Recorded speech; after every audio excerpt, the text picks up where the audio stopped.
Kristus dan gerejanya. Dan segala sesuatu telah diletakkannya di bawah kaki Kristus, dan dia telah diberikannya kepada jemaat sebagai kepala dari segala yang ada. Jemaat yang adalah tubuhnya, yaitu kepenuhan dia yang memenuhi semua dan segala sesuatu. Efesus 1 ayat 22-23. Kristus dan gereja adalah satu. Dia adalah kepala dan kita, gereja, adalah tubuhnya. Kita menjadi satu dengan dia.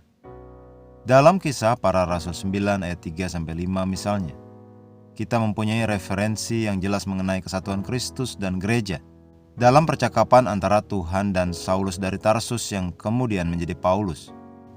Bagian itu berbunyi, dalam perjalanannya ke Damsyik ketika ia sudah dekat kota itu, tiba-tiba cahaya memancar dari langit mengelilingi dia. Ia rebah ke tanah dan kedengaranlah olehnya suatu suara yang berkata kepadanya, "Saulus, Saulus, mengapakah engkau menganiaya aku?" Jawab Saulus, "Siapakah engkau Tuhan?" Katanya, "Akulah Yesus yang kau aniaya itu." Kisah Para Rasul 9 ayat 3-5.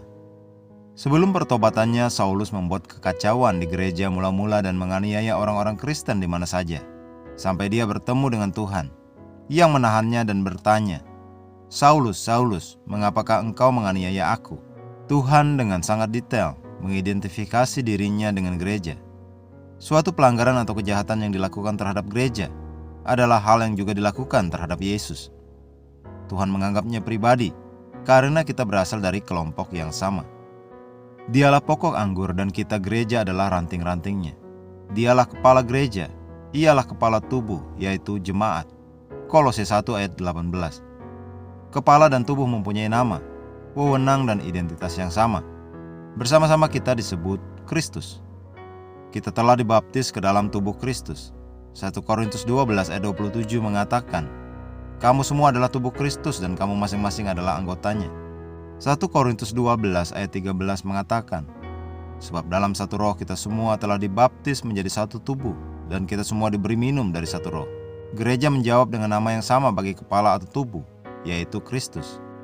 Hal ini untuk membantu engkau melihat siapa dirimu, di mana engkau berada dan apa yang engkau miliki. Engkau menyatu dengan Kristus. Ketika dia dibangkitkan dari kematian, engkau juga dibangkitkan bersama-sama dengan dia. Kini setelah dia duduk di atas tahta, engkau duduk bersama-sama dengan dia di tempat kekuasaan, kemuliaan, dan otoritas. Terpujilah Tuhan. Mari kita mengucapkan pengakuan. Bapa yang diberkati, betapa hebatnya engkau. Terima kasih atas kesatuanku yang tak terpisahkan dengan Kristus. Terima kasih telah membawaku ke dalam kesatuan dan identitas yang begitu agung dengan Raja alam semesta. Sekarang aku duduk bersama Kristus di tempat kekuasaan, kemuliaan, dan otoritas, di mana aku memerintah dan mengatur atas keadaan dan situasi dengan kuasa Roh Kudus. Amin.